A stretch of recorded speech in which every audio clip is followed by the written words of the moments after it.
Bueno, muy buenos días a todos y todas. Mi nombre es Ian Grill, soy profesor de Sociología aquí en la Universidad del Valle y hoy voy a actuar como moderador de esta discusión o el primer foro. Quiero agradecer a todos a ustedes que llegaron y también quiero agradecer a nuestras invitadas y invitados por aceptar nuestra invitación para este primer foro en cual queremos traer a la universidad una discusión sobre el tema que me parece hasta el día de hoy en las discusiones académicas o en universidades no eran tan visibles. Entonces, uno de los objetivos del foro de hoy es pensar sobre puentes o abrir discusiones o primeras aproximaciones, reflexiones sobre el trabajo que se está emergiendo en el contexto de la llegada o la migración desde Venezuela a Colombia o en contexto en toda América Latina. Entonces, la idea es abrir espacios para dialogar, ¿no? En el contexto que yo creo que por un lado yo cada vez más mirando eso, hay mucha investigación, hay muchos proyectos, pero muchas veces es mucha fragmentación y muchas veces es por proyectos corto plazo que tampoco permiten mucha continuidad o crear algunas reflexiones más longitudinales. Entonces yo espero que este espacio para discutir puede un poquito crear o contribuir con alguna discusión. Es un primer esfuerzo, también quiero explicar, para el día de hoy invitamos algunas organizaciones que están trabajando en este contexto de esta emergente migración.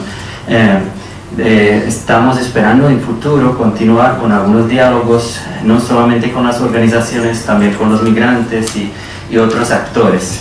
Para el día de hoy tenemos cuatro organizaciones, invitamos 5. Desafortunadamente una organización tocó cancelar en el último momento, entonces tenemos 4.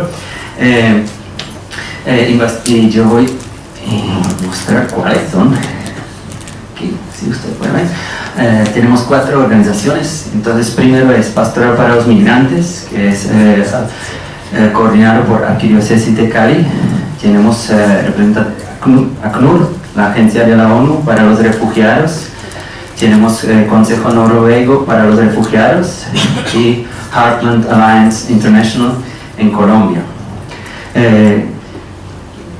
Cuando yo estaba pensando y conversando con algunos invitados sobre este contexto, yo prefería o quería que se hace más en contexto diálogo o foro. Entonces hay algunas rondas de preguntas orientadoras y que los invitados van a reflexionar. Cada organización, por supuesto, tiene su enfoque o ofrece otro tipo de intervención que la otra, pero yo creo que todos comparten alguna experiencia a navegar un campo que está bastante fluido o cambiante.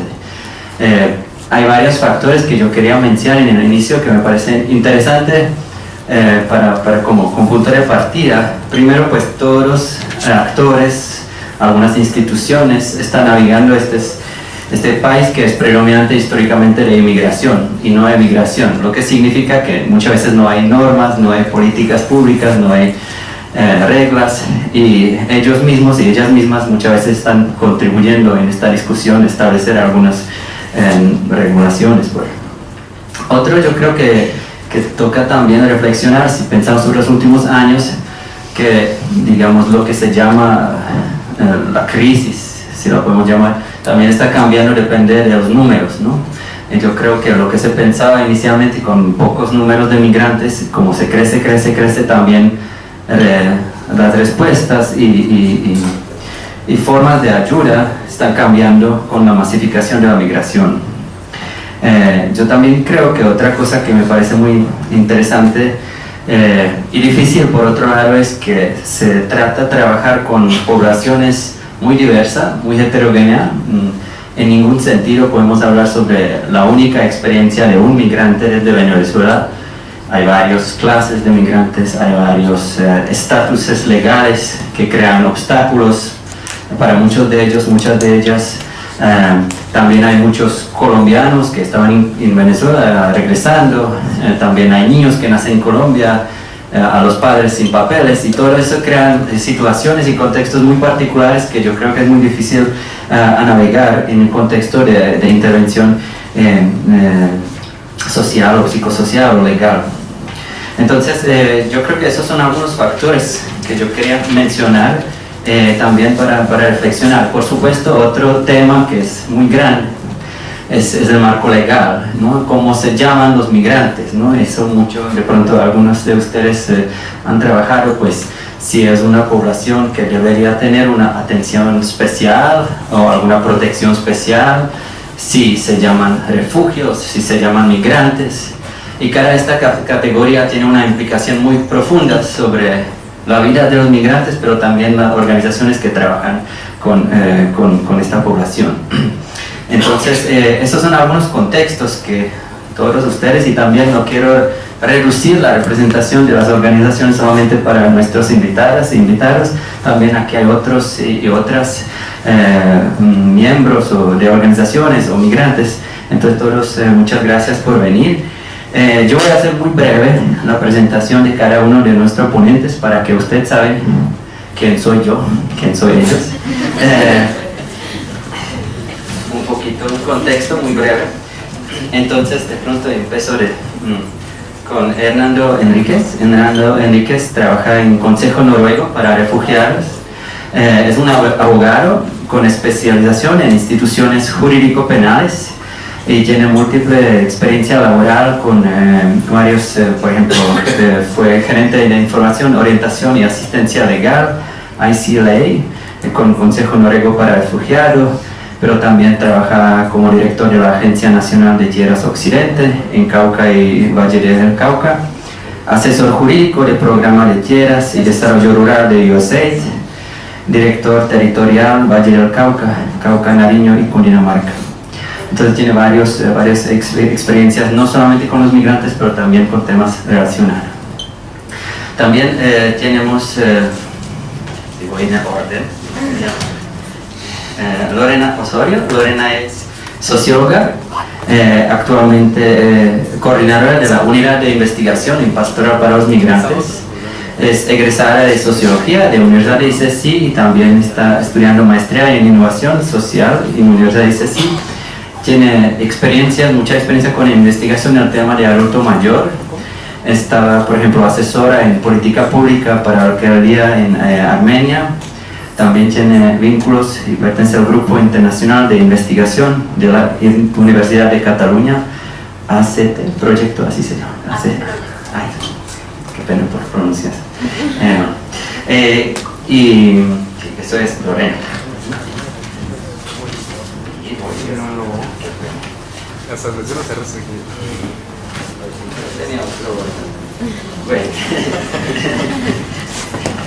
Bueno, de parte de ACNUR tenemos un placer al primer día Maritza Campo Criado, que trabaja en esta embajada en Buenaventura, trabaja para la Agencia de la ONU para los Refugiados como asistente de protección con base comunitaria y punto focal en la oficina de Buenaventura del tema de niñez y género. Es psicóloga egresada de Univalle, tenemos varios univallunos entre nosotros, que es muy bueno. Y el otro es Julián Andrés Cabero, que es psicólogo de Heartland Alliance. Es profesional en psicología, egresado de Univalle, especialista en cultura de paz y derecho internacional humanitario de la Pontificia Universidad Javeriana, y tiene varias experiencias también en el campo humanitario. Por ejemplo, estaba trabajando con población vulnerable, sobrevivientes del conflicto armado en el contexto del Pacífico colombiano.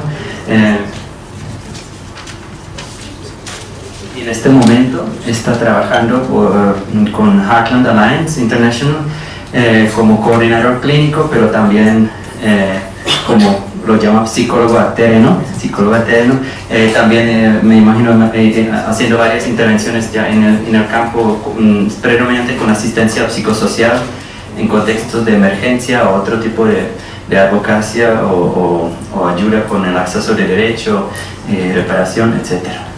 Bueno, yo paro ya aquí hablando Para explicar un poco formato, última cosa es, vamos a tener 2 rondas de presentaciones, no son ponencias, la idea es discutir, no tener como cada uno por ponencia. Entonces en la primera ronda yo pedí a los invitados presentar un poquito la organización y lo que están desarrollando, ¿sí? Al respecto de la población de migrantes llegando de Venezuela. Y otra ronda vamos a escuchar algunas reflexiones sobre este tipo de preguntas que yo compartí con los invitados con anticipación, y después de la respuesta de ellos abrimos la discusión para que podamos ojalá tener un espacio más interactivo, ¿sí? Bueno, entonces de nuevo muchas gracias por venir, y yo entonces pediría a nuestros invitados si alguien puede empezar con la breve presentación de organización y... ¿sí? Bueno, muy buenos días a todos y a todas. Mi nombre es Hernando Andrés Enríquez. El cargo digamos, en el que trabajo en Consejo Noruego para Refugiados es el de gerente ICLA, que por sus siglas en inglés es Información, Orientación y Asistencia Legal. Consejo Noruego para Refugiados es una organización que lleva ya bastante tiempo aquí en Colombia, con un enfoque de atención a población, digamos, el nombre lo dice, refugiados, aunque inicialmente ingresa a Colombia para atender a población víctima de conflicto armado, de desplazamiento forzado. ¿Listo? Y con una premisa que es derechos respetados, personas protegidas. Entonces nosotros tenemos un enfoque, en 2 enfoques principales, uno en el marco de protección, porque entendemos que no siempre existen normas que regulen las situaciones que viven las personas refugiadas, ¿sí? Entonces es lo que pasa ahorita con los venezolanos, es lo que pasó antes con los colombianos desplazados, cuando de alguna forma se decía es gente que está saliendo del campo para ir a vivir a la ciudad buscando un mejor futuro, pero se quitaba sensibilidad frente al tema de que eran víctimas de conflicto y no había leyes. Se crearon a raíz de esta movilización de colombianos. Lo pasa con los venezolanos. Entonces el enfoque en ese caso es protección, ¿no?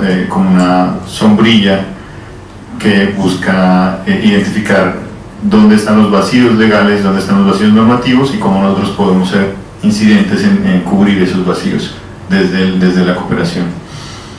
Y derechos respetados, porque también a medida que vamos ganando, digamos, cancha en estos temas, logramos avances normativos, y con esos avances normativos permitimos que digamos, ya nos sumamos a las normas para atender cada caso en particular. Entonces es como nuestra intencionalidad. Intervenimos, no quiero alargarme mucho, intervenimos 4 competencias principalmente, que es educación, porque pues digamos parte de los derechos que tenemos que proteger son el derecho a la educación de los niños, niñas y adolescentes. Tenemos también una competencia que es ICLA, en la que yo participo o represento aquí. Tenemos una competencia que se llama Shelter, que es de refugio, para garantizar infraestructura que permita a las personas acceder a estos mecanismos de refugio, y una que está como creciendo ahí, que es Livelihoods, que se refiere a generar espacios donde las personas se integren a la comunidad a través del trabajo y de la generación de iniciativas y de empleo. Eso, muchas gracias. Buenos días. Mi nombre es Lorena Osorio y soy la coordinadora de la unidad de investigación para la pastoral de migrantes. La pastoral existe hace 30 años y se ha dedicado a atender población en condición de movilidad humana, no solo migrantes, también desplazamiento forzado. En vista de la coyuntura de la migración venezolana, pues la pastoral ha diversificado sus servicios, ha debido fortalecerse, y tenemos 4 líneas de acción: la asesoría legal, asesoría jurídica, asesoría psicosocial para los migrantes, y todo esto a través de un centro de orientación y atención para migrantes y refugiados que se llama el COAMIR. Estamos ubicados en la avenida Vázquez Cobo con 25, y allí también damos asistencia humanitaria y hacemos articulación con los diferentes actores y cooperantes internacionales. En realidad lo que estamos haciendo es incidencia y siendo unos mediadores, servir de puente entre las organizaciones y la población migrante. Por eso la pastoral tiene una unidad de investigación que se ha dedicado a recabar información sobre el fenómeno en la ciudad de Cali, y pues vamos a seguir haciéndolo a nivel regional, porque pues migrantes no solo llegan a la ciudad, sino que también llegan a los diferentes municipios donde no se está atendiendo, o sea, desde el sector público no se está atendiendo. Nuestra misión, nuestro propósito es apoyar, acompañar una migración segura, ordenada y regular. Estamos como garantes de que eso sea así, mediando entre las organizaciones, invitando a las organizaciones y convocando voluntades, sobre todo el sector público, para atender de una forma adecuada la migración venezolana en la región. ¿Qué más les puedo contar? Bueno, buenos días, muchas gracias por la invitación. Bueno, ACNUR es la agencia, ustedes saben que en el sistema de Naciones Unidas hay varias agencias y cada una tiene un mandato diferente. ACNUR se crea después de la Segunda Guerra Mundial con la intención de facilitar todo el acompañamiento y el restablecimiento de las vidas de estas personas que habían huido. Se suponía que era temporal y pues desafortunadamente la dinámica mundial nos dice que tenemos que seguir trabajando por miles y millones de personas refugiadas. Nuestro mandato también es de protección como Consejo Noruego. También ese enfoque de garantía de derechos desde el marco del derecho internacional del refugiado, del derecho internacional de los derechos humanos. Nuestro mandato es garantizar y acompañar al Estado para que él sea garante de los derechos de las personas, tanto de los refugiados, pero también del desplazado interno. Eso es muy importante tenerlo presente. Nosotros llegamos aquí a Colombia por una invitación del Estado para que acompañara el despliegue del Estado para dar respuesta al desplazamiento interno. ACNUR está desde los 90, principalmente por las necesidades que se estaban presentando por el desplazamiento a causa del conflicto armado, y hace unos 2-3 años se convierte en una operación mixta donde tenemos que dar respuesta a esta problemática que lamentablemente se sigue recrudeciendo del desplazamiento, y ahorita dando respuesta también a las poblaciones refugiadas. Y ahí un poco dándole respuesta a lo que dice el profesor. Nosotros trabajamos con población refugiada o con población con necesidades de protección internacional, que es diferente a la definición de migrantes, que ese es el mandato de la OIM.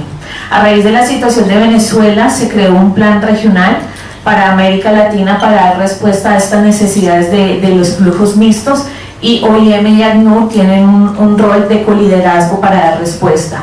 Esta delegación fue asignada por la Asamblea General de las Naciones Unidas, y a partir de ahí se viene trabajando de manera coordinada aquí en Colombia y los diferentes países que están siendo impactados por estos flujos masivos mixtos.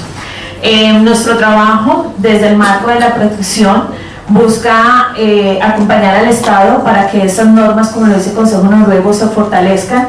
Nosotros históricamente éramos expulsor, el número de personas que solicitaban refugio era muy bajo y ahora se ha incrementado considerablemente. Entonces estamos en una situación de que hay que fortalecer esa política, y ahí está ACNUR acompañando al Ministerio de Relaciones Exteriores, a la Cancillería, para que se fortalezcan en la normatividad y para también enfatizar sobre la necesidad de generar otros mecanismos, además de la solicitud de refugio, otros mecanismos que garanticen la protección internacional de las poblaciones. De manera particular, además de hacer la asistencia técnica a las instituciones del Estado, trabajamos con las comunidades desde un enfoque de integración local para que las comunidades se puedan reincorporar, puedan construir su proyecto de vida desde un enfoque étnico diferencial, desde el trabajo comunitario para el empoderamiento de estas comunidades en la medida en que conozcan sus derechos y conozcan las rutas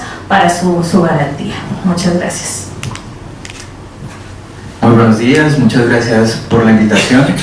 Para contarles que Harlan Alliance es una organización cuya casa matriz está en los Estados Unidos, en Chicago. Es una organización que lleva alrededor de 130 años en el mundo desarrollando programas que tienen que ver con el acceso a salud, principalmente. En Colombia la organización lleva unos 8 años, principalmente en Costa Pacífica, Buenaventura, Quibdó, y con un nuevo proyecto en Tumaco y Guapi, Cauca. Principalmente durante estos 8 años la organización se ha enfocado en brindar asistencia psicosocial a personas afectadas por las dinámicas del conflicto armado, como lo explicaban nuestros anteriores compañeros. El acompañamiento se hace en un contexto de emergencia, así es que pues nuestras intervenciones son basadas en un modelo cognitivo-conductual. Son intervenciones breves, no son de corte analítico ni de este tipo. Para Cali, el caso del Valle del Cauca, Cali es un lugar que entra a ser priorizado a partir del 2017 dentro de estas intervenciones. Estoy hablando en este caso pues condición de desplazamiento, personas en situación de desplazamiento, por ser un lugar receptor en su mayor medida. A finales del 2018, pues a raíz de digamos las grandes cifras de personas que llegan a Cali buscando refugio provenientes de Venezuela, Harlan enfoca los esfuerzos para poder unirse en este equipo interdisciplinar y brindar asistencia a estas personas. El proyecto por el cual digamos estamos presentes en Cali se llama Más Colombia, mejorando el acceso a la salud y fortaleciendo la resiliencia, y principalmente pues se basa en la asistencia psicosocial a través de espacios de psicoeducación, atención individual, principalmente también a atención grupal, ya que muchas de las personas asisten a sesión con sus familiares, con sus familias completas incluso. Bueno, ¿qué más contarles de Harlan? Que pues estamos intentando extender esta iniciativa de atención a migrantes durante algunos años más, entonces se están generando propuestas para ello. Muchas gracias por la primera ronda de introducción y un poquito dar un panorama más grande sobre lo que estaban haciendo estas organizaciones. Y en lo que viene ahora tenemos varias preguntas más que todo orientadoras. Yo le compartí con los invitados, invitadas. Aquí están, yo lo voy a leer si algunos no tienen gafas o no ven bien. ¿Cuáles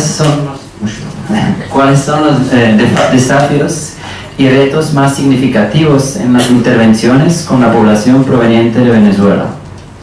¿Cómo se han transformado y cambiado sus perspectivas sobre los migrantes y sus experiencias de trabajo con ellos y ellas? ¿Cómo las formas de entender los migrantes se ven reflejado en los posibles cambios que han tenido las estrategias de intervención? Identifique y explique los impactos más fuertes e importantes en las vidas de esta población. Eso pues es una pregunta abierta, puede ser más social, económicas, psicológicas, etc.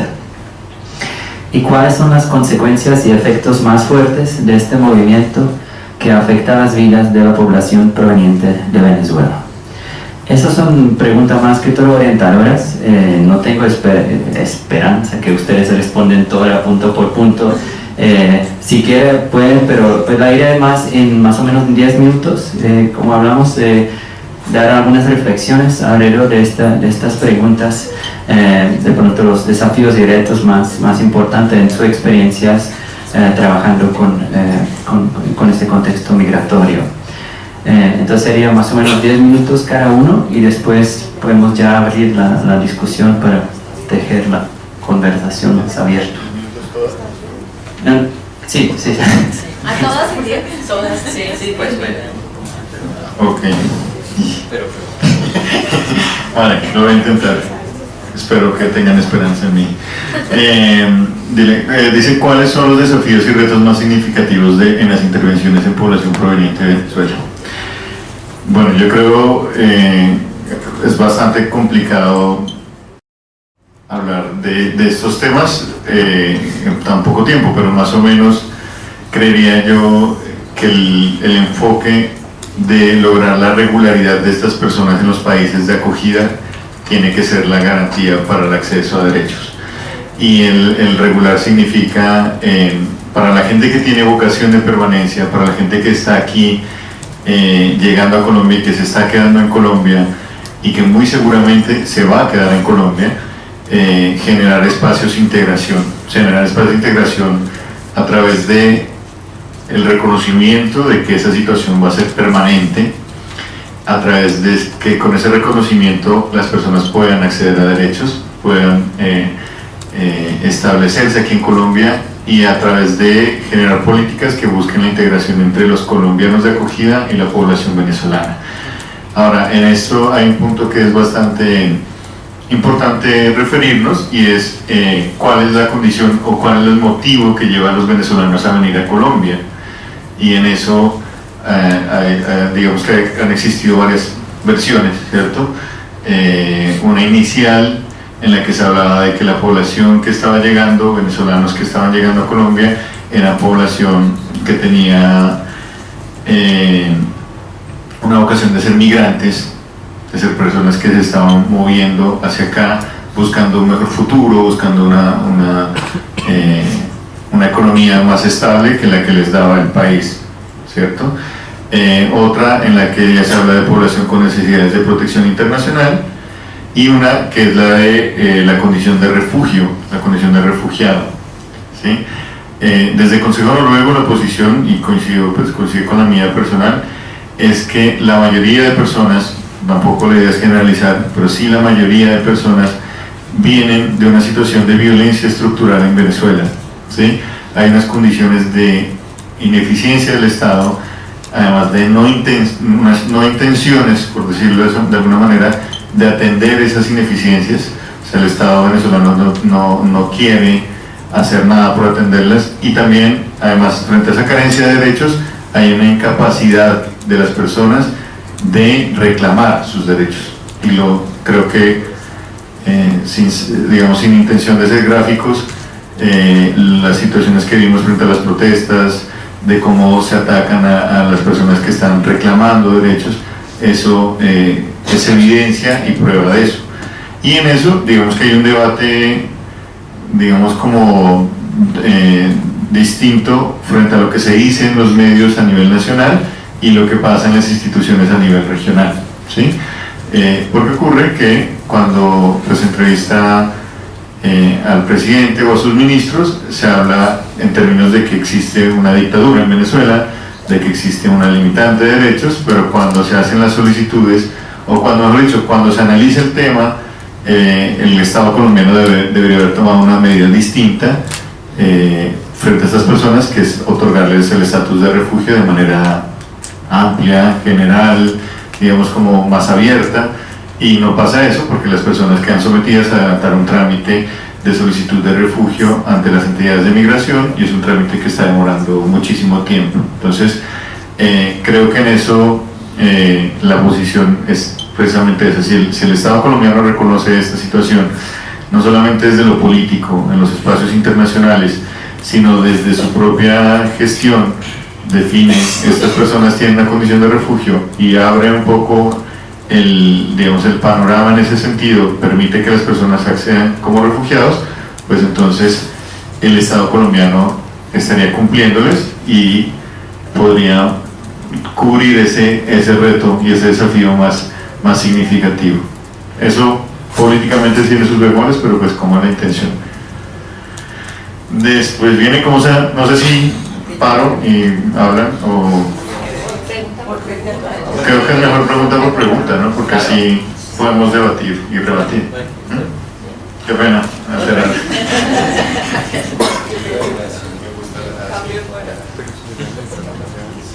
Bueno, En ese sentido, pues retos y desafíos, la verdad han sido muchos para la pastoral, empezando porque sin proponerlo, porque nosotros somos una organización eclesial que acompañamos y apoyamos, más no asumimos toda la carga y la responsabilidad y jamás pretendemos reemplazar las funciones del Estado, del gobierno, que deben asumir la responsabilidad de la situación de la migración venezolana, pero igual la misión de la pastoral es atender, apoyar y acompañar, y en eso estamos.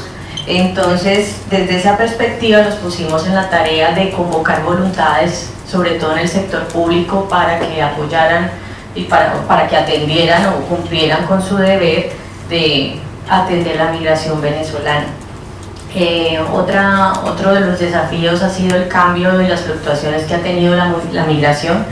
En un principio, pues el Valle del Cauca y la ciudad eran una ciudad de tránsito, una región de tránsito, todo se suponía que la mayoría pasaran en tránsito, pero después empezamos a notar que en realidad muchos se quedaban aquí, muchos se instalaron, que en la ciudad, o porque la mayoría de la población se informa solo por redes sociales, entonces solo veían la situación del terminal, alrededor del terminal, el asentamiento informal alrededor del terminal, pero nadie ve la cantidad de familias que se han instalado en las diferentes comunas, en los diferentes barrios, en los municipios. Familias que han logrado establecerse, que llegaron con algún capital o sin ninguno y están logrando establecerse y salir adelante, pero que tienen una gran cantidad de necesidades, así tengan dónde vivir, dónde comer, no tienen redes de apoyo, no tienen acceso inclusive a la educación, muchos niños quedan por fuera de la educación.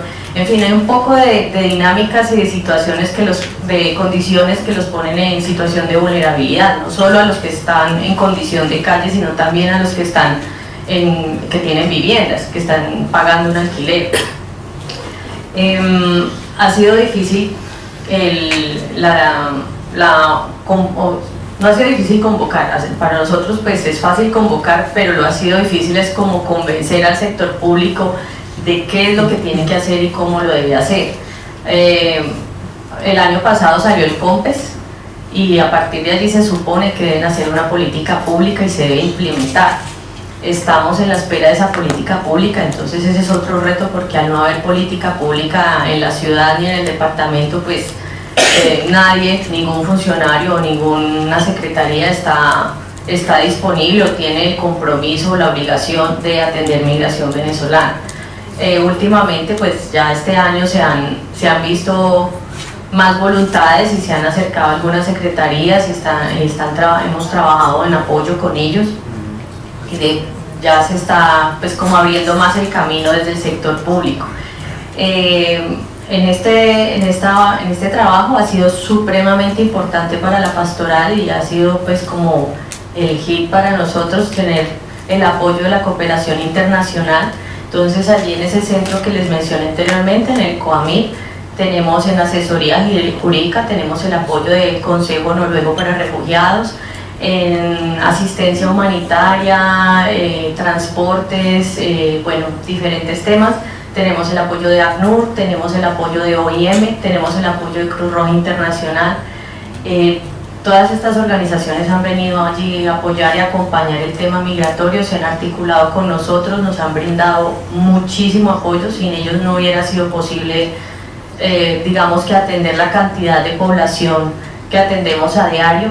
No atendemos toda la población, es imposible para nosotros, tenemos un límite, o sea, no podemos, o sea, la cantidad de población que llega con los diferentes temas a nosotros se nos desborda, o sea, no es posible atenderlos a todos. Entonces sí, muchas personas se quedan sin ningún tipo de atención y de orientación.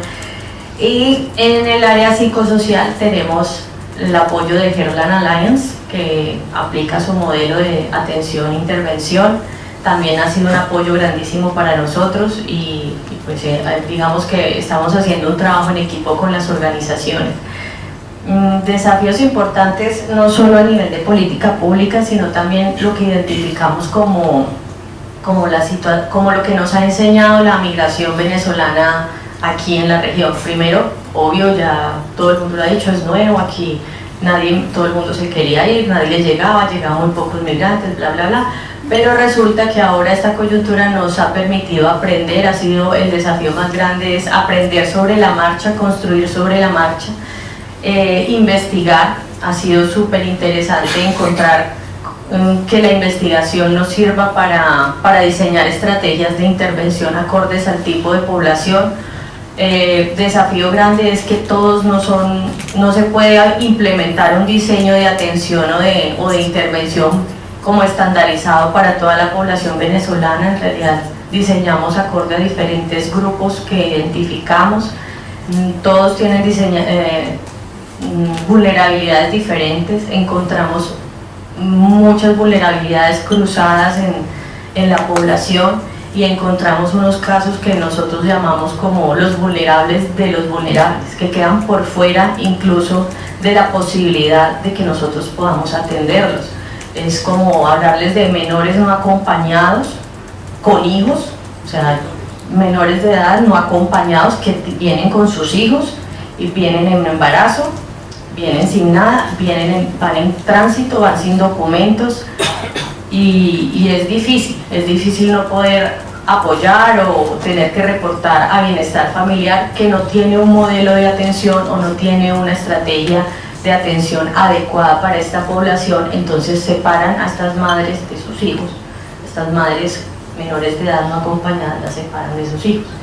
Y bueno, el proceso de bienestar familiar es un poco difícil, ellos tienen voluntad, seguramente están trabajando en un modelo, pero aún no lo han implementado. ¿Quiénes se quedan por fuera? Menores de edad, no acompañados, pertenecientes a la comunidad LGTBI. Eso es de lo más fuerte que nosotros tenemos que vivir a diario. Conocer una persona menor de edad de 16 años que dice es trans o inter, ella no entiende la diferencia y está en condición de calle.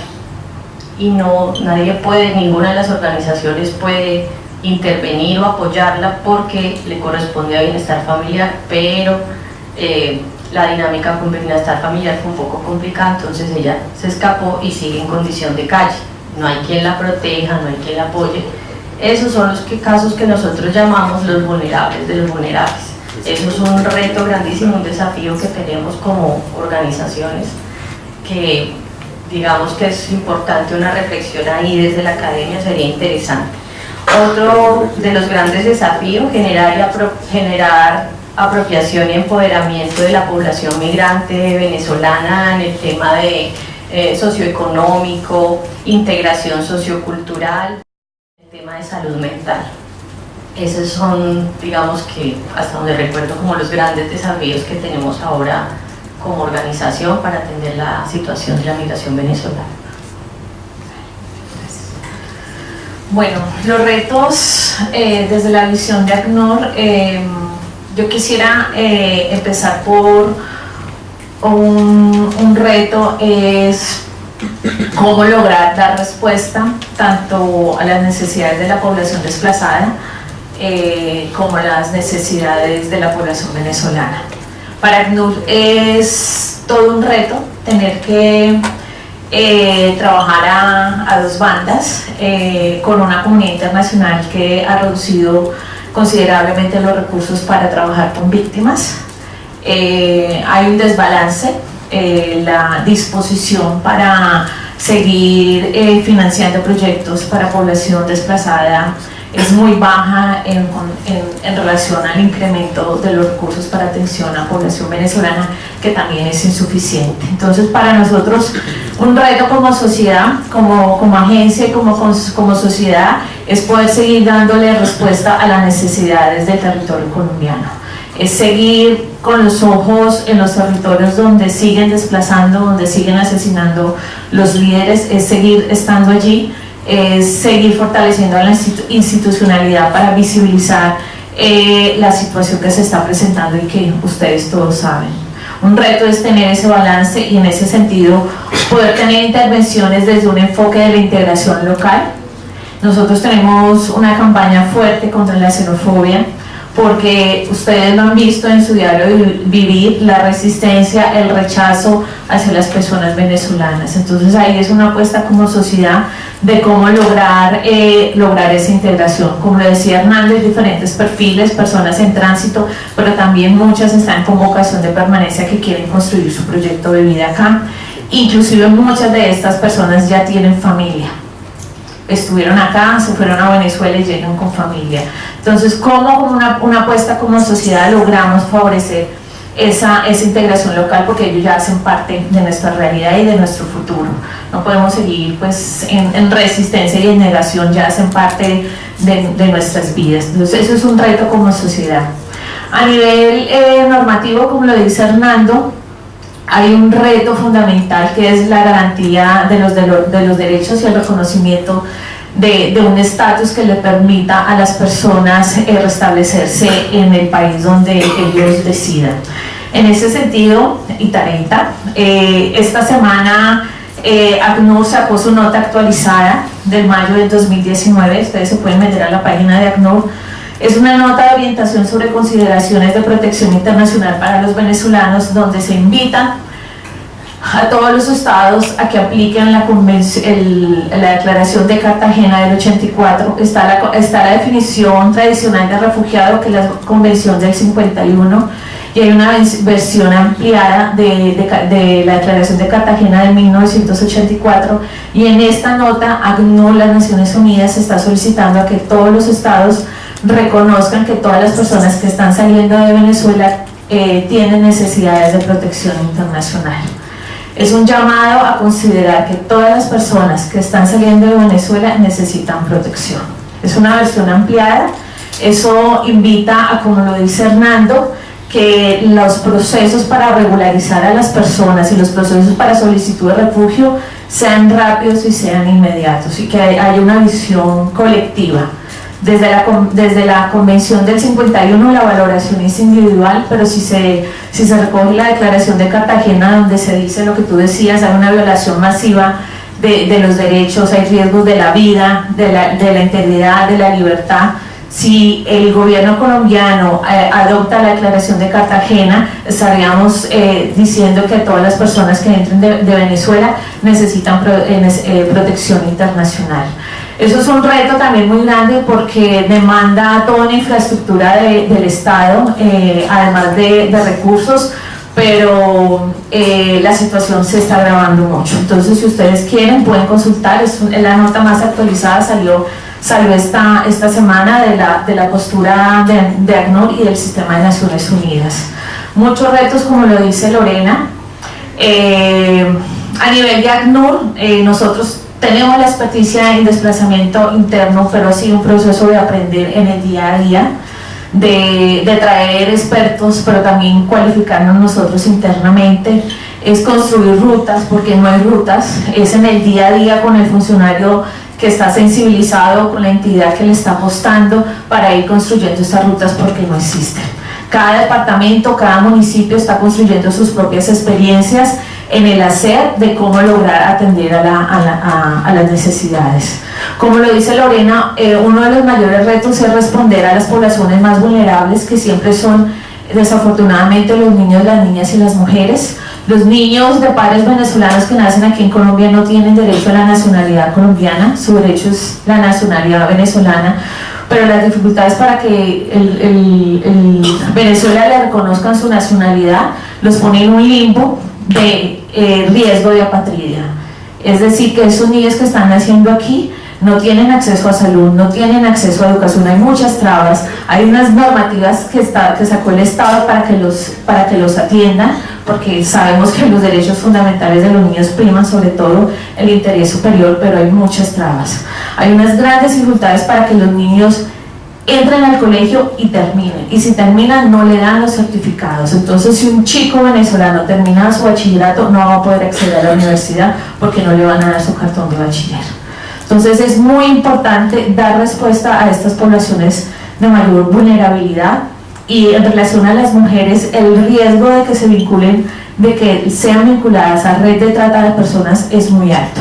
Sabemos que desde aquí de Cali hay muchas redes de trata de personas que las están llevando para toda la costa pacífica, y como ellas están invisibilizadas, las atrocidades que tienen que afrontar son muy grandes. Entonces el reto son muchos, es tener capacidad para responder, que en los municipios lejanos hay instituciones que tengan capacidad de responder, porque vienen aquí a Cali porque hay toda una infraestructura, pero ustedes pensaron pues que los venezolanos apenas están en la ruta de tránsito. Ustedes encuentran venezolanos en ese momento en todos los municipios, en el Chocó, en Nariño, y allí no hay una institucionalidad que dé respuesta, o no hay funcionarios sensibles o capacitados, porque es entendible que se está construyendo, pero también hay una resistencia muy grande para los funcionarios. Es un poco lo que pasaba con los desplazados internos antes de que saliera la ley 387, la resistencia a las alcaldías, pero es que esos desplazados no son míos, son de donde vienen, es lo mismo, una resistencia muy fuerte para asumir esta responsabilidad. Bueno, por ahí lo... Bueno, para comentar que todas estas implicaciones que han comentado los compañeros anteriormente, pues obviamente repercuten sobre la salud mental de las personas. Entonces, para nosotros los mayores retos durante nuestras intervenciones tienen que ver con que si no se han suplido las necesidades básicas, por ejemplo, de alimentación, acceso a salud, y un refugio estable, pues las personas no tendrán, digamos, ese equilibrio que se requiere para que elaboren o reelaboren su nuevo plan de vida. Se vuelve un reto dentro de la sesión porque sabemos que lo que en ese momento la prioridad tiene que ver con esas necesidades básicas. La salud mental entraría, digamos, a elaborarse en paralelo, pero sin estas necesidades, pues para nosotros realmente es un reto bastante significativo. Hemos encontrado también que muchas personas no pueden continuar sus procesos a pesar de que requieren el acompañamiento. Llegan muy inestables emocionalmente, algunos pues ya diagnosticados desde su país. En ese caso lo que encontramos es que frente a la necesidad apremiante de lograr algunos recursos para estabilizarse económicamente, pues las personas optan por darle prioridad a este tema y pues omiten todo lo que tiene que ver con el cuidado de su propia salud, de su salud mental, y pues esto sabemos que puede ir, es contraproducente, puede generar consecuencias mayores en sus estados de ánimo, en sus equilibrios emocionales, pero también si vienen con patologías o enfermedades de base o crónicas, pues sabemos que muy rápidamente pueden deteriorar su estado de salud actual. Como lo decían los compañeros, para nosotros una barrera muy grande tiene que ver con la garantía de derechos, y en esto lo que sucede es que nos encontramos que no existe una ruta clara, definida, mediante la cual nosotros podamos defender los derechos de una persona, pidiéndole a las autoridades o a las instancias correspondientes que continúen el proceso de acompañamiento. Es decir, si nosotros identificamos que esta persona necesita un nivel especializado de atención, que su requerimiento va más del orden de un médico psiquiatra, por ejemplo, no podemos hacer ese tipo de remisión. Me refiero pues a las personas indocumentadas, por ese hecho. No hay una ruta clara, ni siquiera que garantice pues que su condición de salud tenga una mejoría.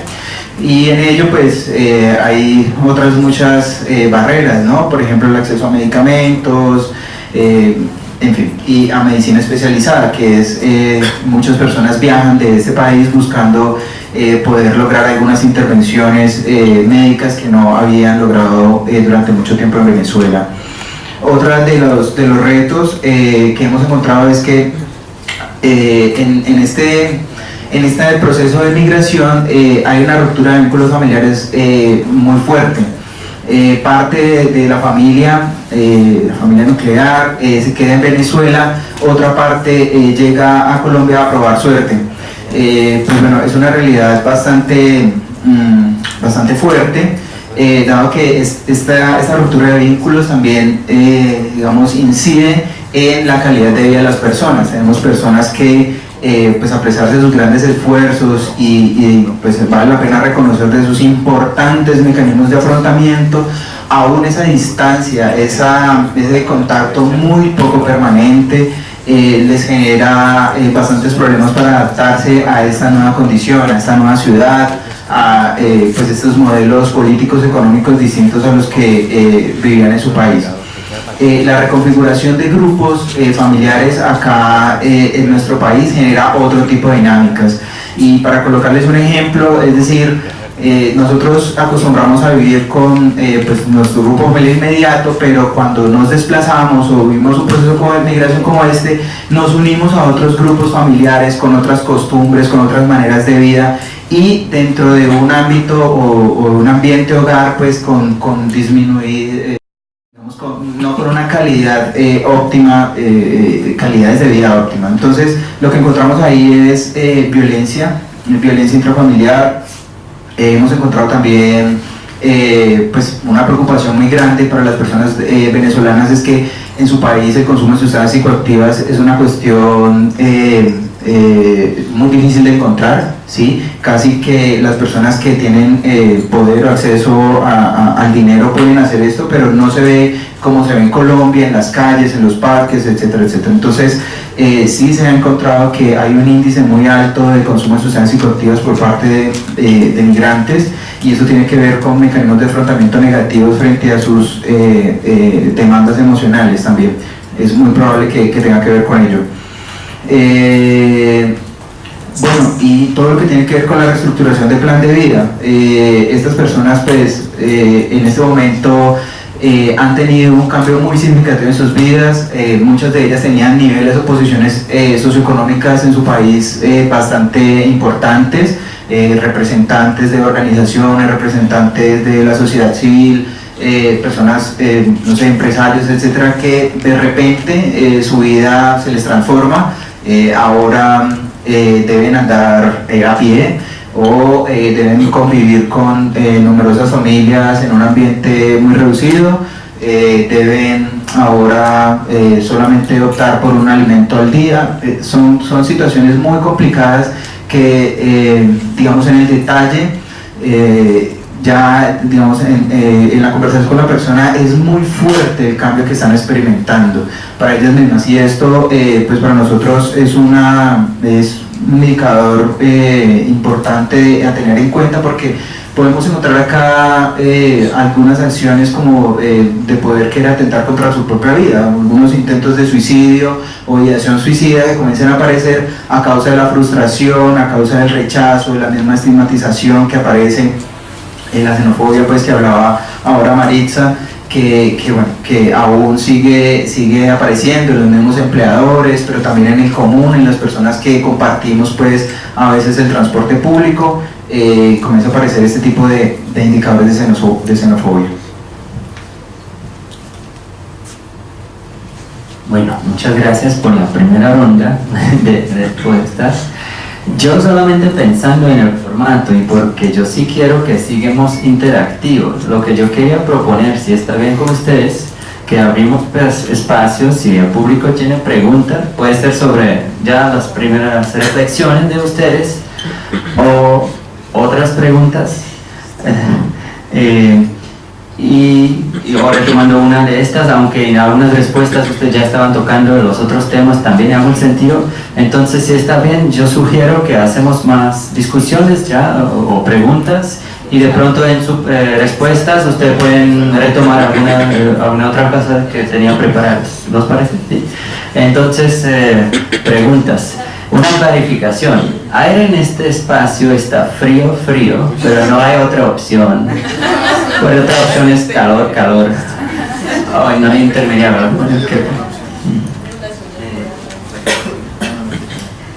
Buenos días a todos. Mi nombre es Lina María Rojas y soy la coordinadora de la pastoral para los migrantes de la Arquidiócesis de Cali. Y queriendo completar algo que dijo mi compañera Lorena, nuestro trabajo desde el 2015 que ha sido pues como toda esta coyuntura de la población proveniente de Venezuela con el cierre de frontera y deportación de los colombianos y las familias colombianas que que llegaron pues deportadas porque incumplían algunas de las condiciones para estar en Venezuela. Nuestro trabajo durante estos años ha sido de incidencia, y para dar cuenta del reto y el desafío grande que tenemos como pastoral, y desde pues esta institución que nos acoge hoy para trabajar por esta población, es la incidencia. O sea, es que todavía el gobierno está en la marcha, como lo decían, y está tratando de acomodarse a cómo atender la población, pero nuestro gran reto y desafío es seguir generando los espacios de articulación, es poder llamar tanto a la cooperación como llamar a la institucionalidad a que responda y sea líder en los procesos, y nosotros seamos los apoyos, que en este momento y en la dinámica desde el 2015 ha sido al revés, donde nosotros hemos liderado unos procesos y asumido unas responsabilidades que no tenemos en cuanto a la institucionalidad, pero pues que por el carácter de iglesia y de atención y responsabilidad moral que se tiene pues desde la arquidiócesis se asume. Entonces, para completar lo que decía Lorena, es importante resaltar que uno de nuestros retos y desafíos más grandes es poder empoderar a la institucionalidad también de asumir la responsabilidad que tiene frente a este tema, y que nosotros sigamos siendo apoyos y estemos complementando lo que ellos no han podido hacer. Muchas gracias, Lina, por el comentario. ¿Preguntas? Bueno, yo no sé, primero. Muy buenos días, mi nombre es Yanira González, algunos de ustedes ya me conocen, y para los que no, pues es un gusto. Yo soy la coordinadora de la Colonia Venezolana para el Departamento de Valle del Cauca, una ONG con personería jurídica desde el 2017 que trabaja en todo el territorio nacional de Colombia en pro de la integración de la manera más armoniosa y positiva de nuestra población y de los colombianos retornados de Venezuela que son parte de nuestra familia. Nosotros también tenemos un centro de atención al migrante en el barrio San Cayetano, en el que con nuestros propios recursos y esfuerzos un equipo de profesionales venezolanos y algunos con doble nacionalidad hacemos todo lo humanamente posible para orientar, atender y enrutar a nuestra población. En ese sentido, con las organizaciones que trabajan en torno al tema, queremos obviamente hacerles el conocimiento que estamos prestos a incorporarnos, a trabajar de la mano con ustedes, los primeros interesados en que nuestra población se empodere, se consolide, se concientice, se eduque, porque nosotros tenemos que reconocer que no teníamos ni concientización ni educación migratoria, porque antes no habíamos tenido que salir de nuestro país. Pero una vez que nos encontramos fuera, créanme que muchos de nosotros estamos dispuestos a ser parte de la solución y no parte de un problema. Entonces venimos a aportar para que efectivamente se considere que la migración venezolana es un factor positivo para Colombia. En cuanto a lo que comentó la doctora Lina, quería yo hacer una aclaratoria, porque pues, hay a veces un manejo de pronto confuso de la información. En Venezuela en ningún momento hubo procesos de deportación masiva de colombianos. Entonces generalmente se tiende a confundir una situación que se presentó en el año 2015. Aclaro, mi esposa es colombiana, ¿vale? Entonces yo sí soy netamente venezolana, pero viví la situación, vengo de allá y me conozco perfectamente cómo se manejó. Hubo un procedimiento mal aplicado, mas no hubo proceso de deportación masiva de colombianos, porque es que a veces eso hace sentir como que, ay, pero es que alguna vez el gobierno, ojo, no estoy diciendo que el gobierno venezolano sea el ángel, sino que no se realizó un proceso administrativo de deportación masiva de colombianos en Venezuela. Bueno, hubo un procedimiento mal aplicado por las autoridades en su momento que llevó lamentablemente a que una cantidad de familias que estaban ocupando un espacio en el cual pues no estaba permitido, luego pues salieran de esa manera, lamentablemente bajo unas circunstancias que obviamente no fueron favorecedoras y que no debió haber sucedido.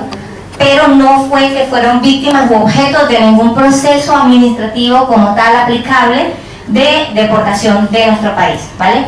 Somos los mismos hermanos, lamentablemente con gobiernos muy mal enfocados y con unas aplicaciones definitivamente terribles. Bien, gracias. Muy buenos días. Bueno, yo tengo una pregunta puntual para la señora Maritza y otra un poco más genérica para los invitados. Y la señora Maritza hablaba sobre una categoría que ella denominaba flujos masivos mixtos.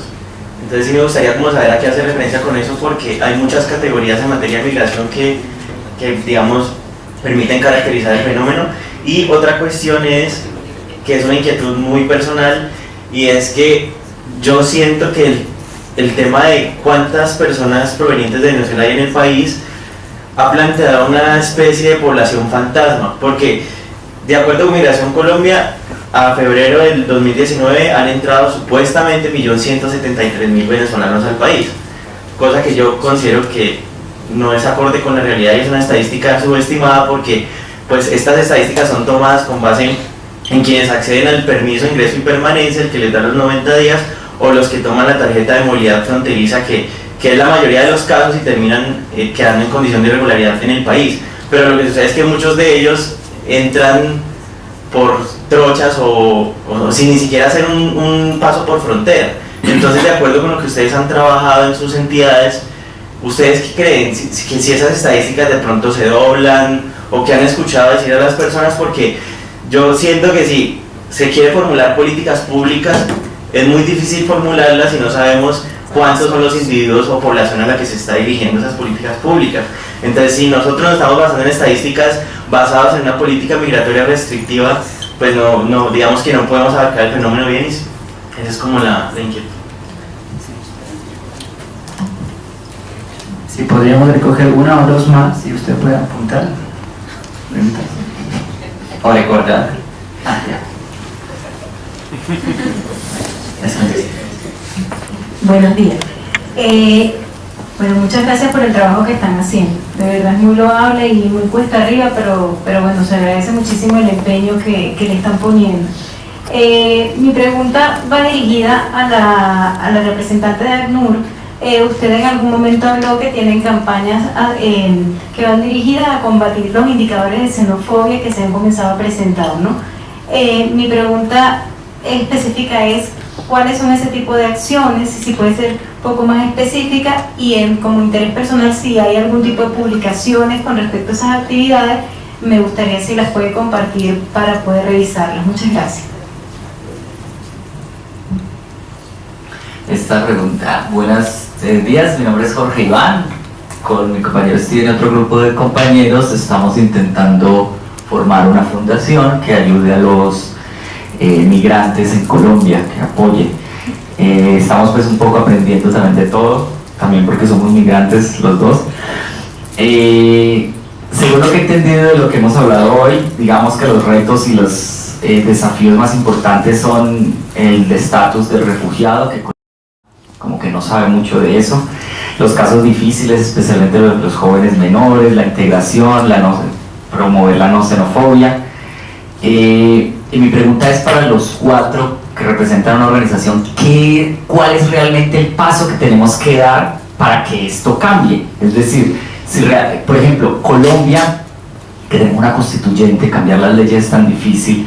¿Cómo hace uno, por ejemplo, para que haya un cambio en la ley, para que puedan, por ejemplo, empezar a ofrecer derechos igualitarios a los venezolanos con un estatus de refugiado? No necesariamente estoy diciendo que hay que darle nacionalidad a todos los venezolanos, pero para que se logre ese cambio, por ejemplo, en la ley, más allá de una política pública. Yo hablo de algo general porque el compañero representante Hernando del Consejo Noruego, tú hablabas de esto ya tenemos que entender, yo creo que todos los que estamos aquí presentes sabemos de que esto no es un paso, esto no son 2 años, 5 años, esto ya va, esto es no es una situación, es un fenómeno, es algo que ya sucede en el país y no va a cambiar. Entonces, ¿cuáles son esos pasos que debemos llevar, digamos, como por ejemplo para cambiar la ley o para promover la xenofobia? Y lo digo porque, por ejemplo, yo propongo uno de los cambios sería hacer más campañas masivas de comunicaciones, y eso no se ve. Entonces, realmente no. O sea, cuando se habla de los medios de comunicación sobre los venezolanos es o porque hubo un caso demasiado extremo como una violación, o que los venezolanos hicieron algo malo y eso es de alguna forma promover más la xenofobia. Entonces la pregunta es, ¿cuáles son esos pasos que tenemos que dar para realmente empezar a asumir estos retos y desafíos? Muchas gracias. Si hay otras preguntas, si hubiera un momento para que respondan, no sé si pueden retener todas las preguntas, pero hay por lo menos 3 otras manos. ¿Pueden repetir la primera?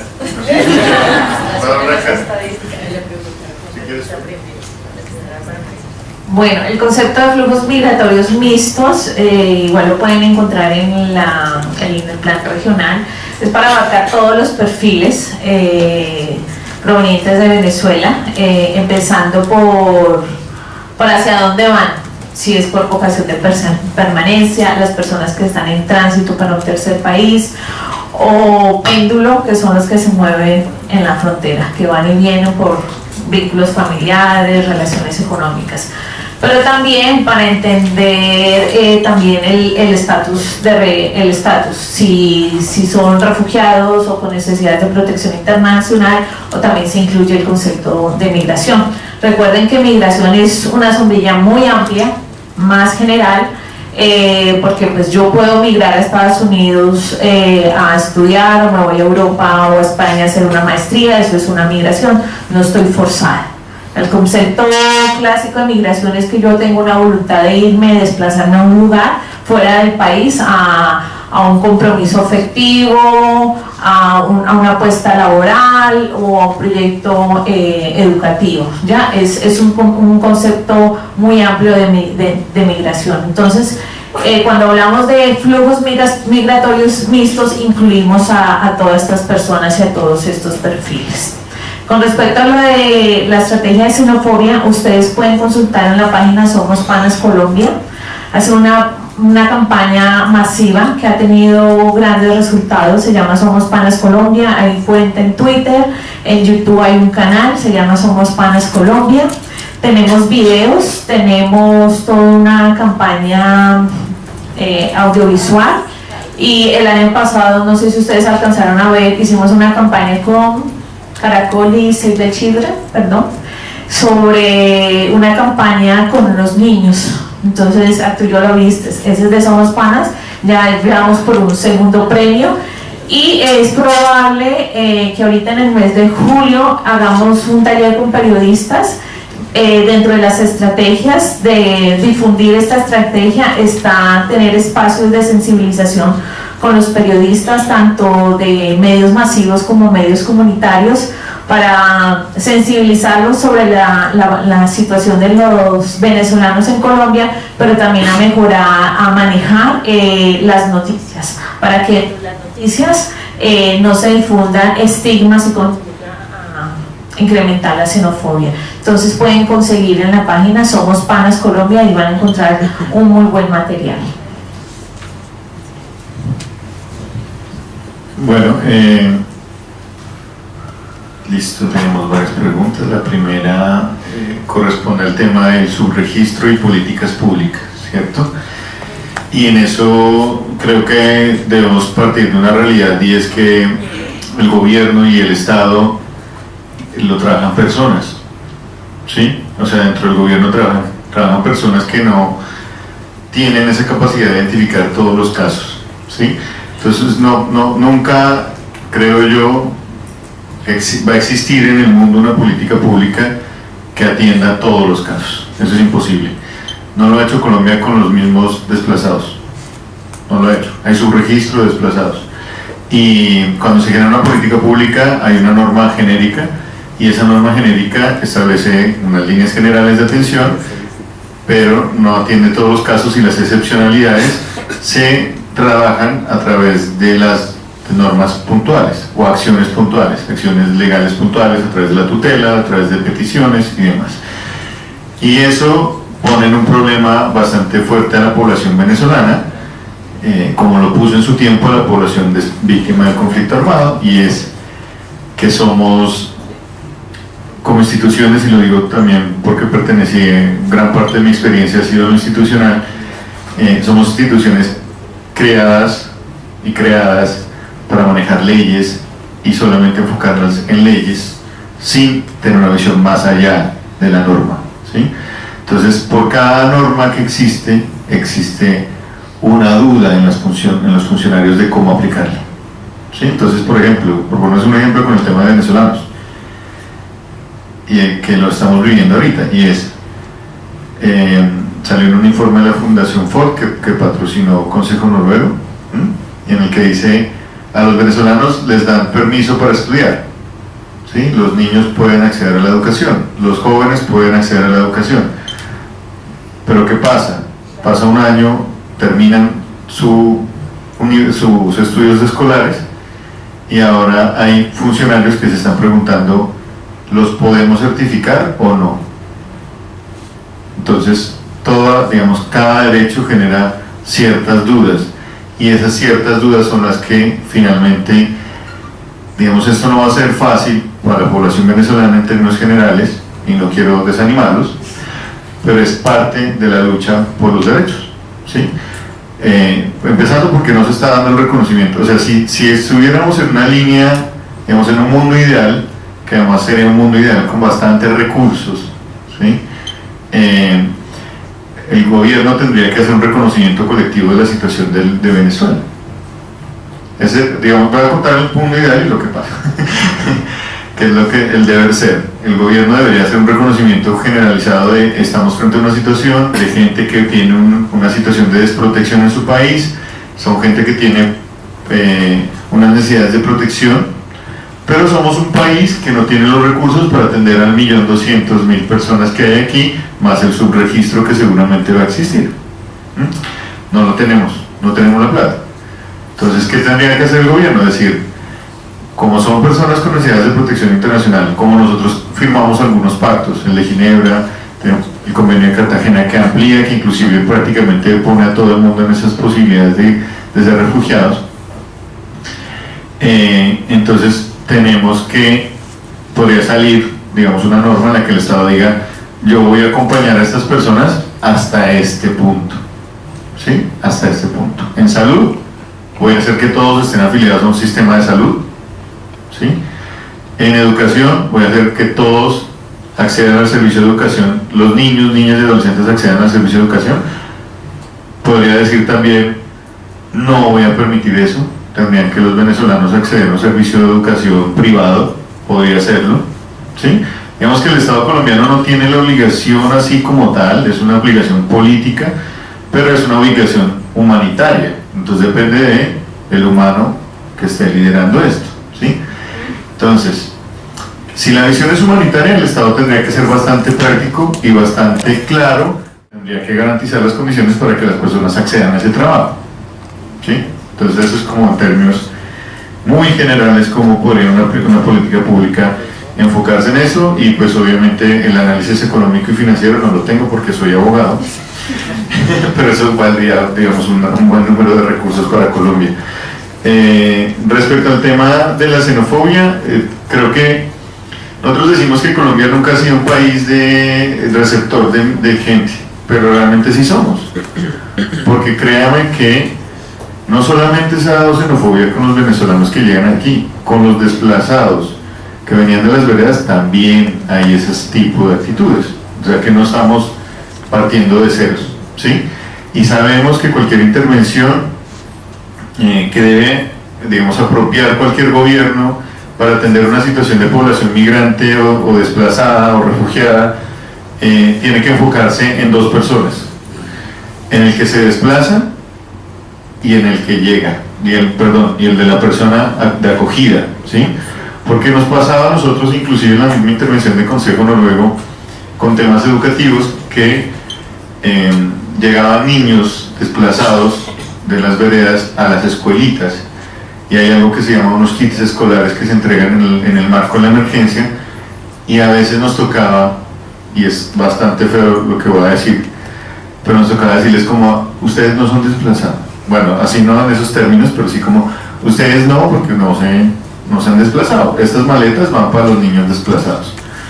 Y los que estaban de la población de acogida a veces tenían peores condiciones que los que se estaban desplazando, o iguales. Entonces, es algo que, digamos, cualquier campaña de xenofobia, además pues del esfuerzo que hace ACNUR, que la campaña Somos Panas, pues es una campaña muy chévere, los videos con los niños dicen bastante sobre cómo nosotros debemos portarnos. Esos son también luchas que van a darse con el tiempo, pero o sea, creo que aquí, con la experiencia que tenemos, se ven unas cosas que cambian que van cambiando rápidamente. Digamos, el tema ha cambiado, no es tan lento como con los desplazados, ¿sí? Van cambiando rápidamente. En días pasados tuvimos una reunión en la que alguien dijo, tenemos que hacer una campaña fuerte para que los medios, de manera indistinta cuando se presenta una acción, un delito, no digan, se capturó una banda de 20 colombianos y había un venezolano, porque la gente no se va a enfocar en los 19 colombianos, sino en el venezolano. Entonces, esas cosas muestran que nosotros sí tenemos la experiencia, que Colombia sí sabe cómo atender estos temas y que seguramente las cosas van a ser más aceleradas.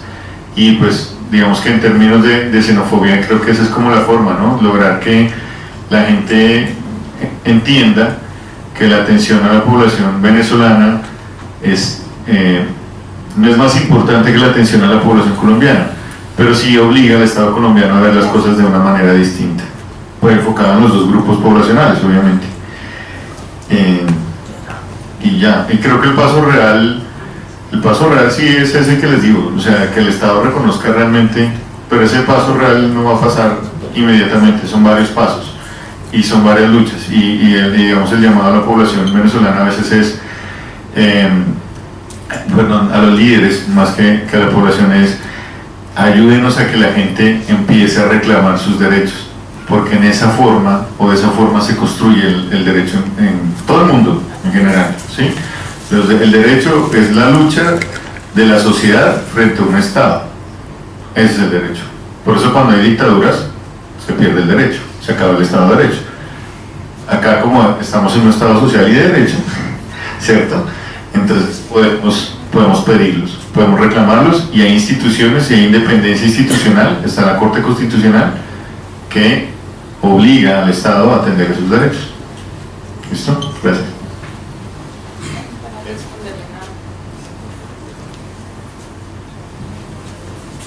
Hola, de acuerdo a lo que estabas preguntando acerca de la cifra de Migración Colombia, si es real o no es real, como lo estaba diciendo mi compañero Hernando, no podemos irnos como hasta indagar, porque ellos son la autoridad nacional que nos va a decir, tanto a las agencias de cooperación internacional como a las locales, qué es lo que ellos como autoridad nacional están evidenciando. Entonces, en la pasada mesa migratoria que sesionó en Cali, el director de Migración Colombia daba la cifra que tú nos compartiste, que el de 1.260.000, y haciendo una proyección contando unos irregulares de 489.619, y esa proyección ellos la decían que la hacían por medio de verificaciones. Es imposible, tanto para las organizaciones de cooperación internacional como las locales, que somos nosotros, ir a indagarle, ¿es verdad o no es verdad? Que si estamos de acuerdo o no, y en la práctica evidentemente vemos que la cantidad, y sobre todo en Cali, la afluencia de población proveniente de Venezuela, pues obviamente es mucha más de la que nos dan como registro. Pero es no tanto la postura si están diciendo la verdad o no es verdad, sino que la proyección que ellos hacen y lo que nos presentan como nosotros que vamos a ser cooperantes en cuanto a la atención y toda la intervención frente a la población, pues es como lo que nos toca que acogernos, o sea, no tenemos una fuente de verificación distinta a la que el gobierno nacional nos dé. Entonces esa es como la postura frente a las cifras. Gracias. Entonces vamos a tomar otras preguntas. Yo tengo 3 apuntadas. Si alguien tiene más. Bueno, entonces 2. Yo creo que era primero aquí los dos y vamos allá. Sí, vamos a ver. Muy buenos días. Mi nombre es Francisco Castillo, soy venezolano, soy docente de profesión Más que una pregunta, yo diría un desafío o un reto, en mi caso un aporte muy personal. Yo pienso que, y agradezco de verdad todo el trabajo que hacen, en este caso, bueno, las personas que más conozco, que son las del COAMI, o sea, el padre Alfredo y toda su labor, porque siempre estaba ligado a la labor de la iglesia en mi país. Pero pienso que a las entidades o todos estos grupos, asociaciones, organizaciones que están trabajando con la migración venezolana, hay un solo error, o pudiera decir yo, ¿no?, con el respeto que se merecen todas: no están los venezolanos inmersos dentro de las mismas. ¿Por qué les digo esto? Porque el venezolano, por ejemplo, cuando se enferma, no toma una pasta, toma una pastilla. El venezolano no toma jugo de maracuyá, toma jugo de parchita. El venezolano no come banana, come cambur. ¿A qué me refiero con esto? Que el dialecto de nosotros es muy distinto. Solamente el venezolano sabe hablar venezolano. Solamente el venezolano puede dar la información que los organismos, en este caso, hacen pues su labor. El venezolano puede llegar más fácil al venezolano, y es necesario, es urgente, para que las personas entiendan, para que aquel que consume droga, yo pueda decirle, o sea, enseñarle: si viniste a este país, viniste como yo. En este caso, hoy no tengo trabajo, pero estoy aquí, o sea, intentando ayudar a mi población en algo, pues. Primero, nutriéndome yo de sus conocimientos, porque soy profesional también y quiero nutrirme para poder llevar a otros un mensaje.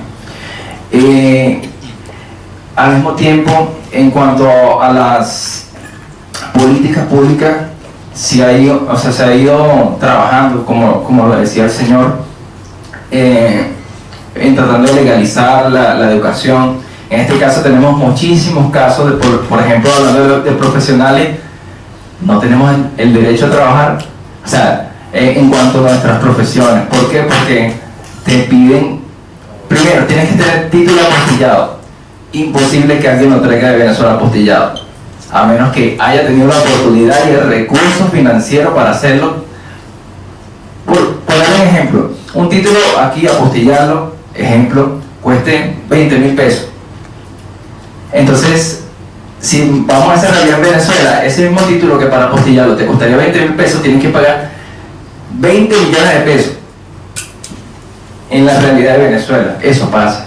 Entonces es imposible que alguien traiga un título apostillado. No me dan el acceso a el Ministerio de Educación, porque me pide, el primer requisito tiene que estar apostillado. O sea, ya me dijeron que no vas a dar clase nunca en este país.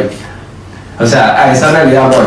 Entonces, es tratar de que dentro de sus organizaciones, y en este caso le pediría el favor a usted, porque es de la parte legal, haga como que esa luz para nosotros, o sea, que se vaya tratando de regularizar esos procesos, que por lo menos sea una voz, y esto se lo pido de manera muy personal, o sea, sea una voz para nosotros, para poder surgir como familias, porque aquí, a pesar de que yo sea profesional, me toca pintar, me toca cantar en la calle muchas veces. Miren, aquí cargo mis 4 venezolanos para poder comer, porque no tengo un trabajo estable.